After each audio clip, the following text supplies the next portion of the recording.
Okay, party people, number 2. Okay, so I'm just going to jump right in because I spent a lot of time. So if you haven't seen the first video, go watch the first video because it gives you a little bit of breakdown of where we're at. We're in chapter 21, Luke, also known as Apple, to avoid the censorship of TikTok. Okay, so we're at the section, so we're in verse 7. So we got to verse 7. Actually, we got a little bit further. But Jesus is talking about the end times here. Chapter 21, verse 7 in Luke. He says, take heed that you not be deceived, for many will come in my name. So this is red. So this is Jesus speaking. So anything red is good to memorize, just saying. Many will come in my name, saying, I am he, and the time has drawn near. Therefore, do not go after them.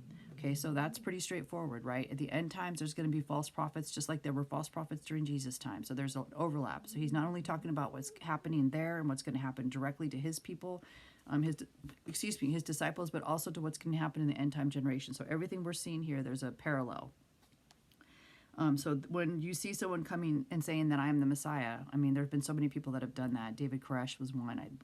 Some of you that are babies don't even know who that is. But anyways, there's a lot of people that will come and say that they are the Messiah.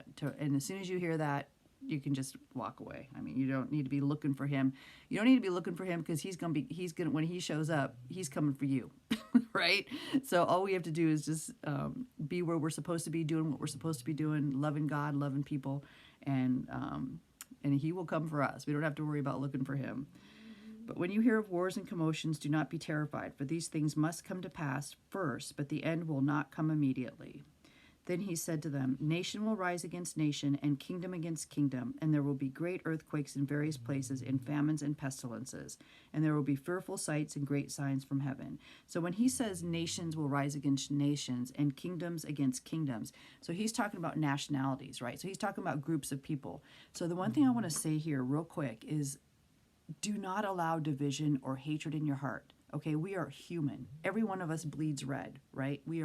Every one of us is a human. The devil from the very beginning, that's what he did, is he came in and he caused division, right? Who did he cause division through? He came right in with Adam and Eve, the very first human, and he caused division among them. And then their children, one of their children killed the other child. He caused division there. And it just ballooned from there. So the one thing, when Jesus says to love your neighbor as yourself, and to love God with all your heart, that's the fulfillment of the law, right? That's everything.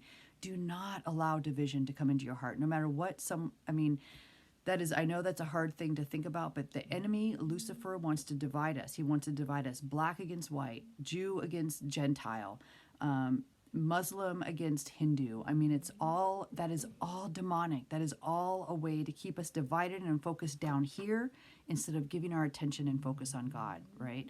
So division is his thing. The minute you see that, you know how to pray for that circumstance, because that is Luciferian and it's not from God. And so when he talks about nation will rise against nation and kingdom against kingdom, that's people groups, and then of course nations, right? Nation groups. Because at the end time, delusion is going to be powerful. I mean, Adam and Eve walked with God. They freaking walked with God. And even Lucifer in heaven, okay, when he was in heaven, he took a third of the angels. They were in heaven with God. And he was able to convince a third of them to leave heaven with him. His power of deception is so strong. There is no way a human can stand against it. So the minute you see it, just turn your back to it. I mean, if that's all you can do, if there's something that comes up that brings division with you or brings up hatred, if all you can do is walk away and just plead the blood of Christ and just pray for God to heal you, then do that, because that is Luciferian, and it's all about dividing humans so that we will be a divided people when Christ comes back. And because that's how he conquers. He divides and conquers. Okay, so there you go. So then it says there will be great earthquakes in various places, and famines and pestilence. There will be fearful sights and great signs from heaven. But before all these things, they will lay their hands on you and persecute you, delivering you up to the synagogues and prisons. You will be brought before kings and rulers for my name's sake. My name. He's always talking about his name. He's jealous for his name. But it will turn out for you as an occasion for testimony. Therefore, settle it in your hearts not to meditate beforehand on what you will answer. For I will give you a mouth and wisdom, which all your adversaries will not be able to contradict or resist. You will be betrayed even by parents and brothers, relatives and friends, and they will put some of you to death. Okay, so that's exactly what I'm talking about. The division will come between blood between friends, relatives, brothers, parents, and children. That's how strong the division would be to not only to these guys back then, but also in the future, for the last generation. And you will be hated by all for my name's sake. Well, it says, even by parents and relatives, and they will put some of you to death. And you will be hated by all for my name's sake. But not a hair of your head shall be lost. By your patience possess your soul. So that means no matter what you suffer, you will not be lost to God. God's got you.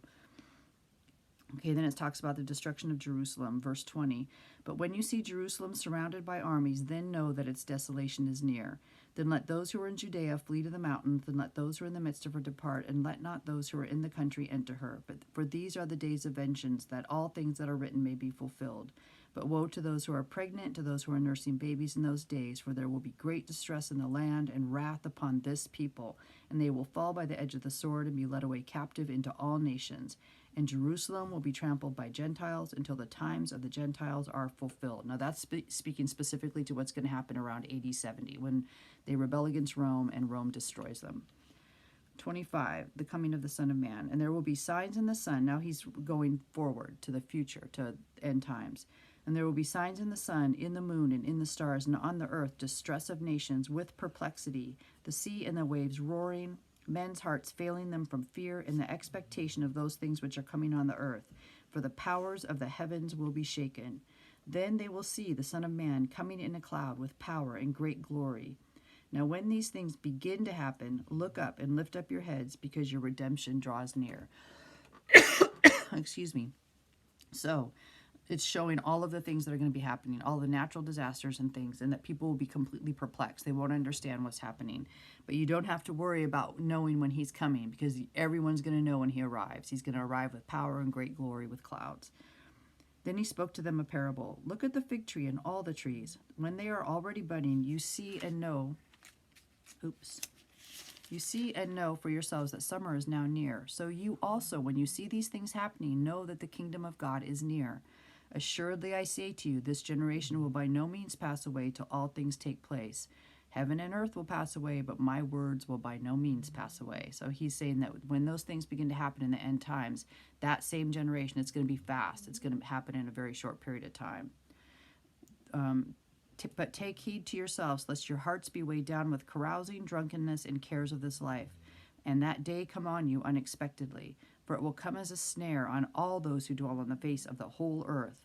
Watch therefore and pray always, that you may be counted worthy to escape all these things that will come to pass, and to stand before the Son of Man. And in the daytime he was teaching, and that's the end of his statement. Then it says, and in the daytime he was teaching in the temple, but at night he went out and stayed on the mountain called Olivet. Then early in the morning all the people came to him in the temple to hear him. So that's Jesus' synopsis, quite condensed version of some things to watch out for the end times. So again, like I said, he was speaking to his people about things that were going to happen right then, right after his passing, things that they were going to suffer and go through, and then also things that the last generation is going to see and when he's coming back for his kingdom. Okay, so there we have chapter 21. Now we're going to get into chapter 22. I think I'm just going to start a new video. Okay. All right. Peace. Read your Bible. Get a study Bible. Don't forget the Bible Word app. Jesus is coming. Remember, there's no way to the Father but through him. There's no way to the Father but through Jesus Christ. All you have to do is say, Jesus, I give you my life. Take my life. Teach me, train me. Just surrender to him, and he will just blow your mind. He will change your life. And it's not about works. You don't have to do anything. Just give your life to him and begin to seek him. Get a good Bible, or get a Bible and start reading the Bible. And then everything will start falling into place. All right. So that's all I have. I will see you in another video here in just a second. Peace.